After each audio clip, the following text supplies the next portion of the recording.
Approaches ہم نے پڑھی جس میں ہم نے سائنٹیفک اور ایڈمنسٹریٹو مینجمنٹ پڑھا. اب ہم نے دیکھنا نیو کلاسیکل اپروچز. تو کلاسیکل اپروچز جو پرانی بیسک اپروچز تھی، نیو کلاسیکل جو ہے یہ اس کے بعد آئی تھی. یہ ان کو ریجیکٹ تو نہیں کرتی، یہ تو نہیں کہتی کہ جو کلاسیکل تھیوریز ہیں وہ صحیح نہیں ہیں، لیکن ان میں تھوڑی امپروومنٹ لے کر آئی ہیں. یہ انہی کی بیس پہ آگے یہ تھیوریز ہیں جو اس کلاسیکل تھیوریز میں امپروومنٹ کے بارے میں بتاتی ہیں. اس کے میں 3 تھیوریز ہیں، 3 اس کے پارٹس ہیں: human relation movement, behavioural management perspective اور ماڈرن اپروچ. یہ تینوں کو الگ الگ پڑھنا ہے. سب سے پہلے human relations movement. Real inspiration for the movement however came from Hawthorne experiment which were done by Professor Elton Mayo ان کا نام ہے, his colleagues at the Western Electric Company in Chicago, USA from 1927 to 32. تو ایک ہاتھون experiment, ہاتھون studies کا نام دیا گیا تھا، جو ایکسپیریمنٹ ایلٹن مایو اور ان کے کولیگس نے کیے تھے. کہاں پہ؟ یہ ویسٹرن الیکٹرک کمپنی شکاگو میں تھی. وہاں پہ کام کے دوران انہوں نے کچھ ایکسپیریمنٹ کیے تھے جن کو ہاتھون اسٹڈیز، ہاتھون ایکسپیریمنٹس کہا جاتا ہے. 3-4 ایکسپیریمنٹس انہوں نے کیے تھے.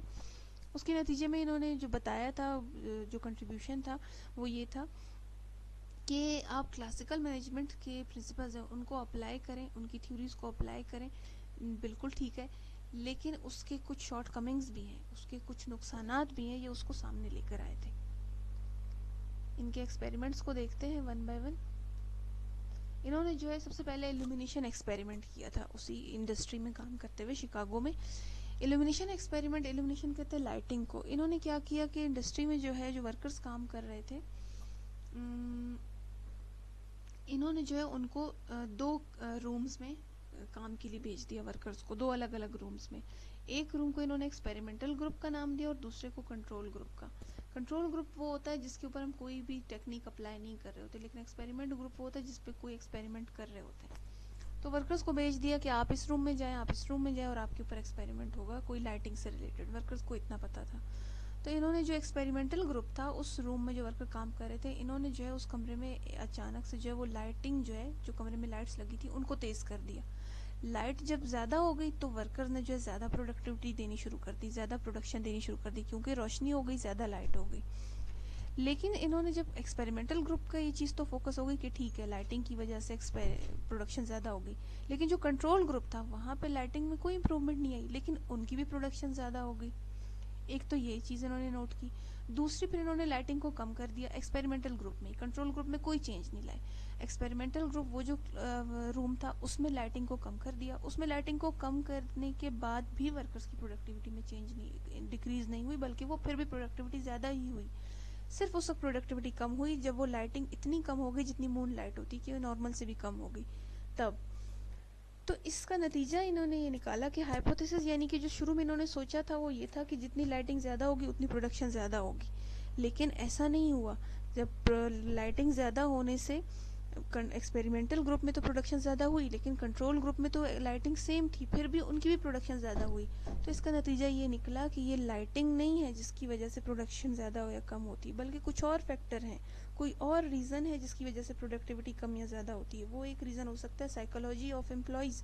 ورکرز کے مائنڈ میں یہ تھا کنٹرول گروپ والوں کے کہ ہماری لائٹنگ جو ہے وہ زیادہ کر دی گئی ہے. شاید وہ لائٹنگ سیم ہی تھی لیکن ان کو لگا کہ ہماری لائٹس بڑھا دی ہیں تو انہوں نے زیادہ پروڈکٹیوٹی دینا شروع کر دی.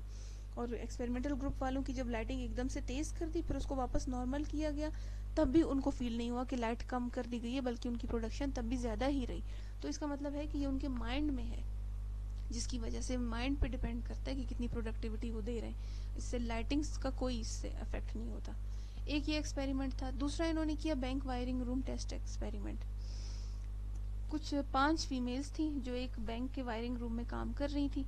تو انہوں نے کیا کیا ہے، مایو اور ان کے کولیگ نے، انہوں نے جو ہے ان کو امپلائیز کو بیٹر ورکنگ کنڈیشن پرووائڈ کی. یعنی انہوں نے جو ہے ان کو سب سے پہلے یہ آسانی کر دی کہ آپ کبھی بھی اپنے کام سے بریک لے سکتی ہیں بغیر کسی کی پرمیشن کے.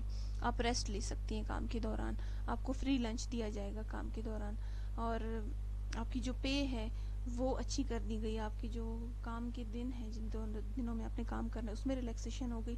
اس کا رزلٹ یہ نکلا کہ جو وہ 5 جو خواتین تھیں جو کام کر رہی تھی، انہوں نے کام بہت اچھے طریقے سے کرنا شروع کر دیا، پروڈکٹیوٹی انہوں نے بڑھا دی.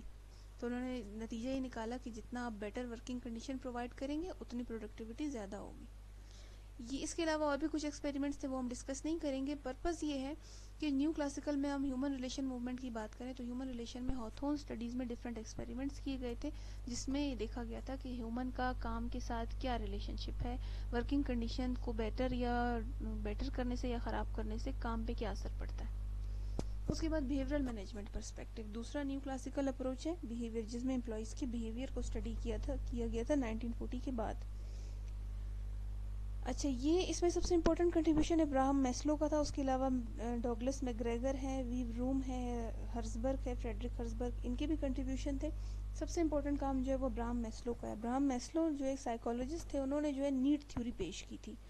انہوں نے بتایا تھا کہ جو انسانی ہیومن نیڈز ہیں وہ کبھی بھی فلی سیٹسفائیڈ نہیں ہوگی، کوئی بھی انسان ایسا نہیں جو آپ کو فلی سیٹسفائیڈ ملے گا اپنی لائف سے۔ پہلی بات یہ انہوں نے کہی۔ دوسرا انہوں نے کہا کہ انسان جو ہے وہ انسان کا جو بیہیویئر ہے وہ اس وقت انسان موٹیویٹ ہوتا ہے اپنی نیڈ سے جب وہ سیٹسفائی ہو جائے۔ اگر آپ کی نیڈ سیٹسفائی ہوں گی تو آپ کا بیہیویئر یہ شو کرے گا کہ آپ سیٹسفائیڈ ہیں۔ آپ کا بیہیویئر اس چیز پر ڈیپینڈ کرتا ہے کہ آپ کی نیڈس کتنی سیٹسفائی ہو رہی ہیں۔ پھر نیڈ کو جو ہے نا انہوں نے کیٹیگریز میں، ہیرارکیز میں ڈسٹریبیوٹ کر دیا کہ لوئسٹ ٹو ہائیسٹ، پہلے آپ کی لوور لیول کی نیڈ میٹ ہوں گی تو آپ آگے کی نیڈ کے بارے میں سوچیں گے۔ اس کو کہتے ہیں میسلوز ہیرارکی آف نیڈس۔ یہ بہت ہی امپورٹنٹ ہے، آج تک یہ چلا آ رہا ہے۔ ہمارے چینل کو سبسکرائب کرنا نہ بھولیے گا اور ہمیں اپنے کمنٹس میں ضرور بتائیے گا کہ آپ کو اور کون سے ٹاپکس پہ ویڈیوز چاہیے۔